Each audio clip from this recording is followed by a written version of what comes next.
मुझे अयोध्या और बनारस में भीड़ में घूम घूम के थोड़ा परेशानी हो गई थी। थोड़ा शांतता चाहिए था कि जहाँ पे गंगा अपनी जो प्राकृतिक रूप में बह रहा है, ज़्यादा भीड़ भाड़ नहीं है, ज़्यादा मानव का टेक्नोलॉजी का टच थोड़ा कम है वैसा। तो हमारे पेरेंट्स पितृपुरुष के श्राद्ध करने के लिए दूसरे गंगा घाट में गए हैं। हम लोग यहाँ आगे ये एक छोटा सा घाट है, डोमरी घाट करके। यहाँ पे ज़्यादा भीड़ अभी तक हुआ नहीं है। ये थोड़ा आउट ऑफ स्पॉट जैसे हो गया, समुंदर का किनारा जैसा लग रहा है। ये मेरे पीछे ये है, यहाँ सब चेंजिंग रूम है, बैठने का है। यहाँ हम बैठे हैं, अपना सामान रखे हैं। आस्था, स्मृति और कबीर ये सब दूर थोड़ा चले गए हैं, आ रहे हैं अब सब वॉकिंग करने के लिए और समुद्र में कूद के नहा रहे हैं। तो मैं यहाँ बैठ के थोड़ा गंगा का प्राकृतिकता देख रही हूँ। यहाँ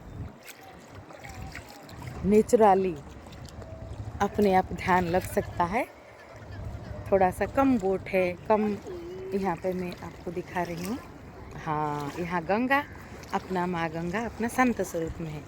बस 2-4 बोट दिख रहा है, ज़्यादा नहीं है। तो इसमें थोड़ा सा हम गंगा को प्राकृतिक रूप में देख सकते हैं कि इसकी जो सौंदर्य।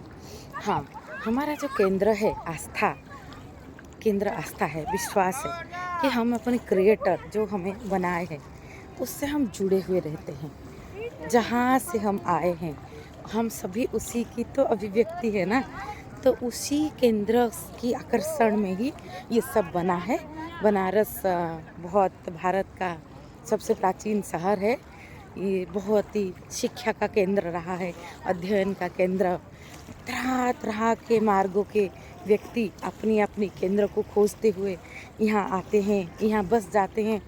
यहाँ जो हरिश्चंद्र घाट कल हमने देखा, जहाँ पे राजा हरिश्चंद्र जो कि रघुकुल में श्री राम के पूर्व वंशज है, सत्य के लिए परीक्षा दे के जो स्मशान रखवाल कला का काम किए थे, तो उनकी वो जिस घाट में, वो घाट में कभी चीता बुझता नहीं है। ऐसे बनारस में कभी चीता बुझता नहीं है।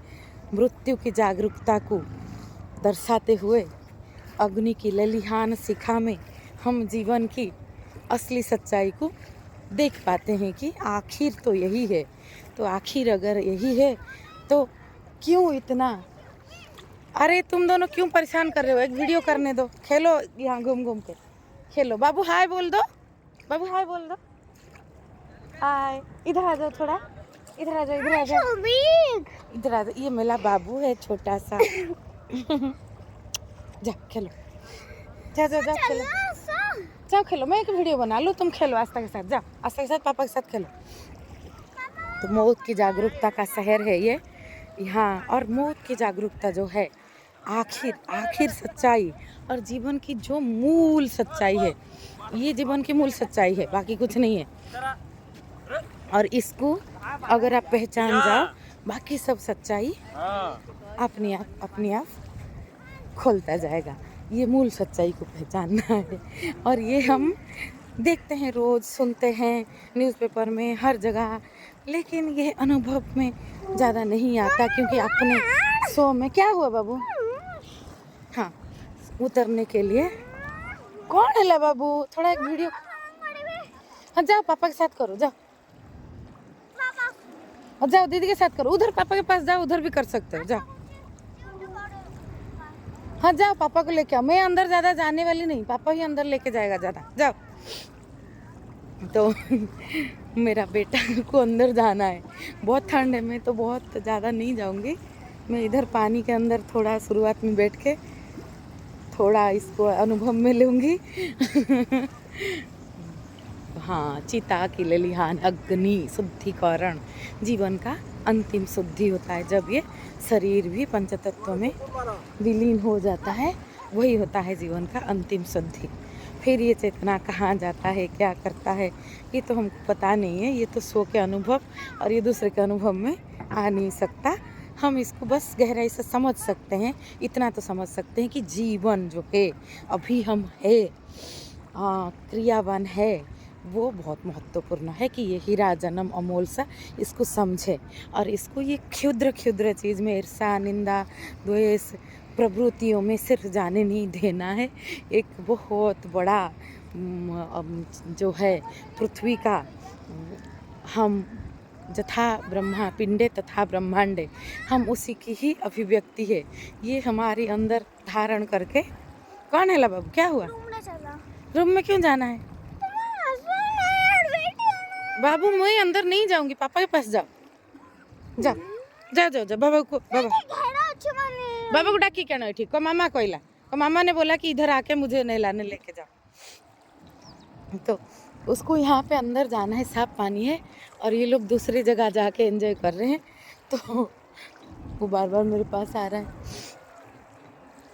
हाँ जथा ब्रह्म पिंडे तथा ब्रह्मांडे तो हम ये विशाल आकाश इधर है तो हम ये विशालता का ये अनंत स्वरूप का अभिव्यक्ति है तो हम वही खुदरा में जीवन नहीं बिता के घाटे का सौदा ही कर रहे हैं। जैसे फ़ायदा और नुकसान में ही तो इंसान चुनता है ना, इंसान भ्रमित तो वहीं पे होता है ना।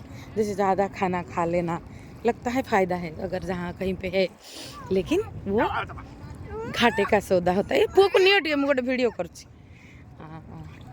जब more food does not help to live long तो अगर आप कम खाते हो अच्छा खाते हो और हेल्दी खाते हो तो ही ये आपकी स्वास्थ्य जीवन और हमें धरती के ऊपर बोझ नहीं बनाता, हम हल्का फील करते हैं। तो ये जितना जितना हमारा शरीर मन सामाजिक अभिव्यक्ति आत्मिक तल पे अभिव्यक्ति ये सब एक दूसरे से जुड़ा हुआ है। एक में जितना जितना शुद्धता आता जाता है दूसरे में भी उतना उतना शुद्धता आता जाता है। ये जो शहर हम देखते हैं ये जो हमारे केंद्र से बना है, ऐसे कई शहर कई नगर कई चीज़ें बना है, कई मंदिर मस्जिद गिरजा गुरुद्वार बना है। ये सब हमारा केंद्र की अभिव्यक्ति है। अगर आप सोचो ये बनारस टूट जाएगा, जैसे मैं कल सपने में ऐसे लग रहा था मुझे, मैं सोच रही थी कि यहाँ पे जो तो है मूल रूप में चिन्ह के स्वरूप, बाकी जो परंपरा का खरबों का स्वरूप है। जैसे कर्पूर उड़ गया है बस उसका कपड़ा पड़ा है कि खुशबू लेके कर्पूर तो उड़ गया है। जैसे जो शुद्धिकरण प्रक्रिया के लिए ये शुद्धिकरण का शहर है। यहाँ अग्नि की ललिहान शिखा बुझता नहीं कभी, चिता की आग में यहाँ आप खुद को देखते हो खाली दूसरे की नहीं कि उसका सब जल रहा है इसका सब जल रहा है। 120 सब जलता है माना करनी का घाट में एक दिन में और आग कभी बुझता नहीं है। तो ये हम अपने आप को भी देखते हैं कि कभी ना कभी हम भी वहीं पे उसी में हमें लीन हो जाना है। तो ये जो शुद्धिकरण का शहर मनुष्य की जागरूकता को दर्शाते हुए अंदरूनी तौर पे ये जो परंपरा का खरबकाय रूप लिया है कि ये करो वो करो। कल हम बोट में जा रहे थे, वो बोट का जो गाइड बार बार हर 1 मिनट में बोलता था कि इधर नमस्कार कर लो उधर नमस्कार कोई करता है अपनी प्रणाम करता है झुकता है अपनी अंदर की अभिव्यक्ति से। कोई गाइड का रटा हुआ डायलॉग थोड़ी है कि और उसको सुन के भी 50 लोग हाथ जोड़ रहे हैं, तो इससे थोड़ी होता है। ये जो परंपरा का खरबकाय रूप पंडित को ले बहुत लोगों को जो दूसरे को उपदेश देते हुए ये तो जागरूकता अंदर खिलाने की शहर है। ये जो केंद्र जैसे मैं कल सोच रही थी कि अगर ये भीड़ कितना भीड़ है, जन समुद्र देख के लगता है सच में जनसंख्या हम अपनी स्पीसीज़ के हिसाब से बहुत ज़्यादा बढ़ गए हैं। तो उस हिसाब से हम खीपाप तेज़ मरुत व्योम का सुरक्षा नहीं करेंगे, हम उतना पेड़ पौधों का रोपण नहीं करेंगे, हम नई पृथ्वी नहीं बनाएंगे उसी रेशियो पे, तो नई रूप में नहीं बनाएंगे तो हम भी बहुत ज़्यादा लंबा समय तक शायद टिक नहीं रह पाएंगे। क्योंकि हम अपनी स्पीसीज़ के हिसाब से हमारा जो रेशियो है प्रकृति पेड़ पौधा जितना रहना चाहिए उसमें मनुष्य कितना रहे तो खुशहाल ज़िंदगी होगा, अब वो मेंटेन होना चाहिए। तो नहीं तो डिस्ट्रीब्यूशन अच्छे से हो। यहाँ पे इतना भीड़ उमड़ पड़ा है तो भीड़ होगा। मनुष्य ज़रूरत से ज़्यादा खाना खाता है, बाकी एनिमल तो भूख लगता है खाता है, जिसका जैसे बायोलॉजिकल पैटर्न है। जैसे मंकी कंटिन्यूस खाता है, टाइगर एक बार खाता है फिर भूख लगता है तो खाता है। मनुष्य का बहुत ज़्यादा पैटर्न नहीं है, वो खाना को तो तरह तरह के बिगाड़ के अभी खा रहा है। पहली बार मानव जाति खाद्य अधिक्य का प्रॉब्लम फेस कर रहा है। जहाँ देखो ओबेसिटी हाई कोलेस्ट्रॉल डायबिटीज़ जैसे ज़्यादा खाने का प्रॉब्लम का बीमारी ज़्यादा भरा पड़ा है। तो जहाँ पे देखो तो ये मनुष्य जो है वो पहली बार हम फूड लैकिंग में जो जूझे हैं आदि मानव कि खाना कहाँ मिलेगा, कैसे संरक्षण करेगा, इसी में उसका जीवन गया है ज़्यादा। तो पहली बार जब हम ये नई समस्या को देख रहे हैं, फेस कर रहे हैं, तो ये हमारे लिए चुनौती है। जहाँ देखो मनुष्य वही, और खाद्य को इतना इतना बिगाड़ के junk food, Fiji drink, fast food करके कोई कोई शहर नहीं बचा। कोई कितना भी ऐतिहासिक मर्यादा वहन करता हुआ आए हो तो भी वो नहीं बच पाता ये जो मनुष्य की, हाँ, प्रवृत्तियों की दस्तखत से। तो इसको हमें देखना पड़ेगा कि ये कैसे, जैसे ये सब टूट के कुछ लोग हो जाएंगे जो अपनी केंद्र से जुड़े हुए हैं। जैसे मुझे ऐसा लग रहा था कुछ इमारत बन जाएगा जहाँ पे शांतता विराजमान करेगा, पक्षियों की काकली होगा, खीपाप तेज मरुतगम अपने में अभिव्यक्त होंगे हर जगह। लोग स्वतः लोगों को ध्यान लग रहा है, स्वतः लोग एक दूसरे के प्रति प्रेमपूर्ण करुणा मैत्रीपूर्वक है। किसी को अपनी पेट भरने के लिए दिया को ज़बरदस्ती आपके ऊपर थोपने का बिजनेस नहीं करना पड़ रहा है, परंपरा को थोपने का व्यवसाय में नहीं उतर रहा है कोई। सभी अपनी स्व में स्थित है, और जो भी हो रहा है लेन देन का कारोबार मानव सभ्यता के लिए, कि सभी अलग अलग दिगों में दक्ष है। तो सभी कुछ कुछ बना रहे हैं और दूसरा कुछ कुछ बना रहे हैं, उसी से तो आदान प्रदान होकर चल रहा है सब कुछ। तो ये स्वतः हो, सहज हो, जो हमारा मॉनिटरी फिनांस व्यापार स्वतः सहज हो, मैत्री प्रेम करुणा पूर्वक एक दूसरे से जुड़े हुए मनुष्य आनंद पूर्वक जिए। गंगा में बोट में भी लोग जा रहे हैं तो शांतता रहे, शांत म्यूजिक कोई रहे जो कि प्रकृति का अपरूप सौंदर्य को दर्शाते हुए ध्यान अपने आप खिल रहा है।